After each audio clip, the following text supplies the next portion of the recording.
Honor, as of December 31, 2010. Is that the unit or is that the entire condominium apartment? This refers to the unit, Your Honor. All right. The unit bought by the Chief Justice. Yes, Your Honor. Okay. It will also indicate, Your Honor, the assessed value of the said property. I'd just like to have the prosecutor manifest that this is a faithful reproduction of what was marked. We stipulate, Your Honor. Will that reflect the acquisition cost of the condominium unit? No, Your Honor. No. This is the market value based on our schedule of fair market value. But not necessarily the acquisition cost. Not necessarily the acquisition Okay. cost. Mr. Witness, based on this document, where will you find the market value? The market value can be found at the back, which is 2,369,980. We request, Your Honor, that the market value identified by the witness be encircled and marked as our Exhibit 151-A. Mark it accordingly. That is not the acquisition cost of the unit. It is not the acquisition cost, Your Honor. Okay. As explained by the witness, this is the market value based on the computation of the City Assessor's Office using the Schedule of Fair Market Value passed by the Sangguniang Panglungsod ng Taguig. Okay. The court would like to know whether that fair market value would be higher or lower than the acquisition cost.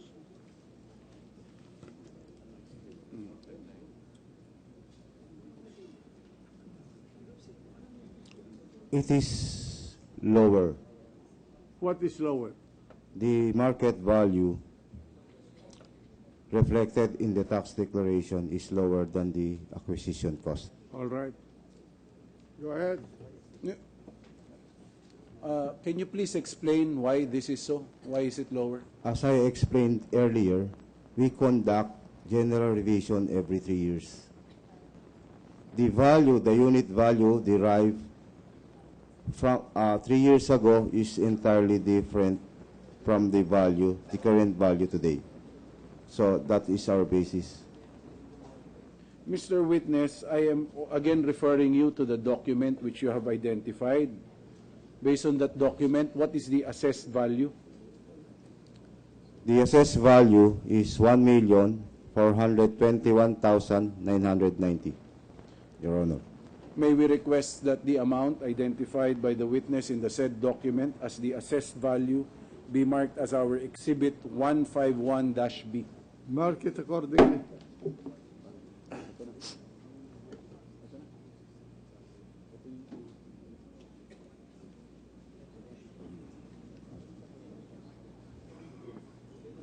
Mr. Witness, you were also required to bring with you. The gentleman, just a minute, before you answer. Meron lang po akong gustong i-clarify, The Mr. gentleman Presiding. from Cavite, Senator. Meron lang po akong gustong i-clarify.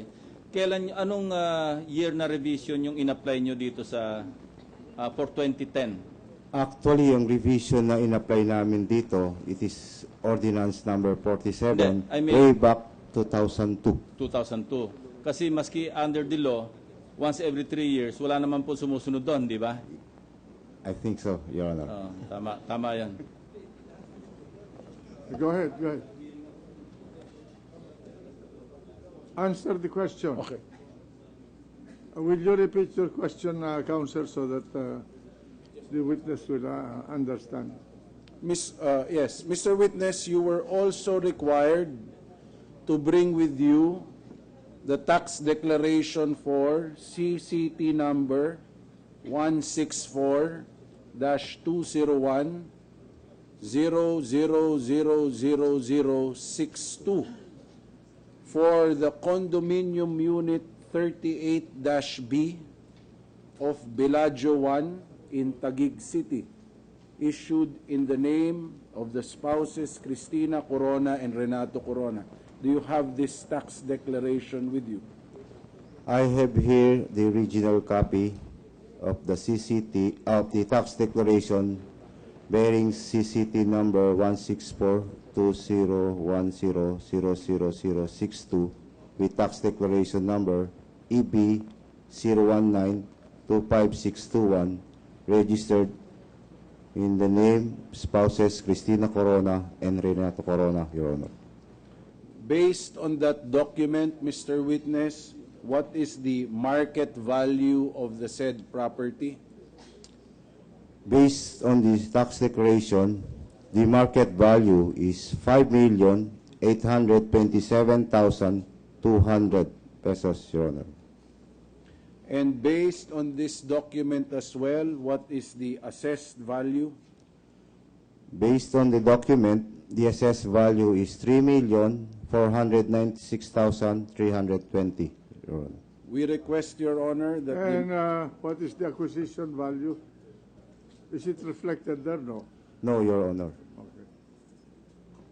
we request, Your Honor, that the market value and assessed value identified by the witness in the document marked as our Exhibit 152 be bracketed and marked as our Exhibit 152-A and -B. And may we request, Your Honor, the prosecution to confirm that the pre-marked document is a faithful reproduction of the original presented by the witness. Mark it accordingly. AB. Pakita mo na para. We stipulate, Your Honor. Thank you, counsel. As a matter of fact, may I propose, Your Honor, that we stipulate on the genuineness of all these documents to expedite the proceedings, Your Honor, because these are tax declarations. Any objection? Your Honor, if they are willing to admit, Your Honor, the authenticity, I will just have the pertinent portions of the document submarked. Just manifest that you admit the authenticity. The authenticity. The authenticity of the document. The authenticity, yes, Your Honor, we admit. Okay. Order. Mr. Witness, you were also required to bring the tax declaration for condominium certificate of title number 164-201-0000063 for a parking slot number 50 of Bellagio 1, Taguig, issued in the name of the spouses Cristina Corona and Renato Corona. Do you have this tax declaration with you?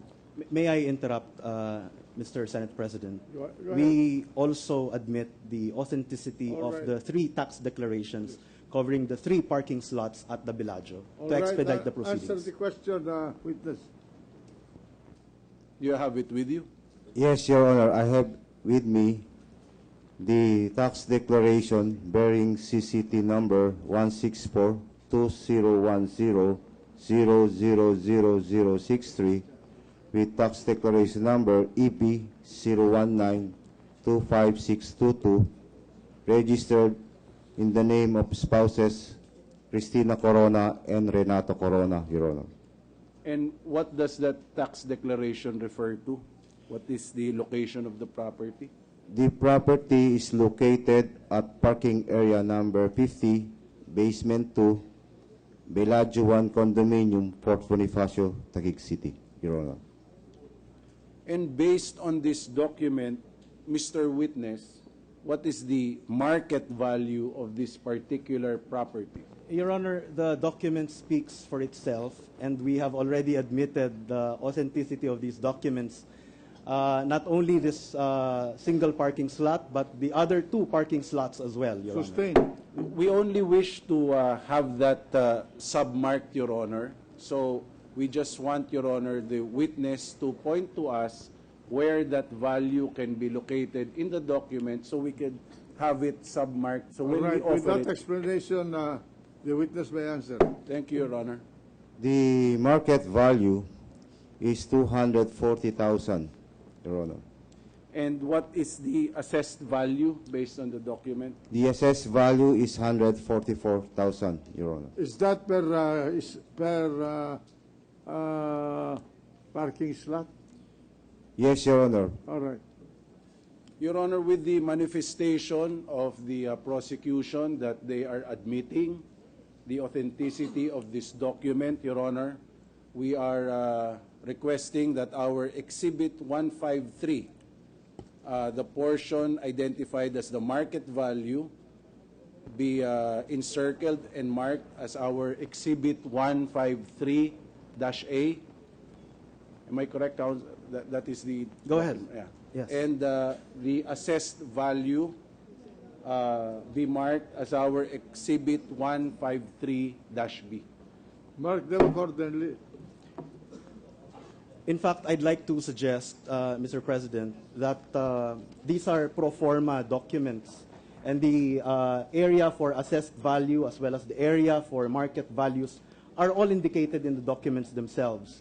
So we do not need this witness to identify the values because they are clearly marked in the document. That's correct. And, that's acceptable to the court. Yes, Your Honor, in which case, as we have said, we just want this particular portion submarked so that we will just go on record, Your Honor, and just have the particular portions of this of each exhibit submarked so that when we could go on record on it, and when we make our formal offer, there will be now a basis in our transcript for stenographic notes and our formal offer of evidence. We have no objection to the submarking, Your Honor. What we object is the witness pointing out where to submark, because we all know where the entry is. Those are technical matters. Let us not clutter the records with those details. All right. Okay, thank you, Counsel. Your Honor, we also have here, we also requested the witness to bring with him the tax declaration for CCT number 164-201-000064 for a parking slot area number 51 of the Bellagio 1 in Taguig City under the name of the spouses Cristina Corona and Renato Corona. We request that with the admission made by the prosecution, the market value in this document, which is 240,000, and the assessed value, which is 144,000, be encircled and marked as our Exhibit 154-A and 154-B. Do you confirm this, We Counsel? agree. We agree, Your Honor. Mark them accordingly. Thank you, Counsel.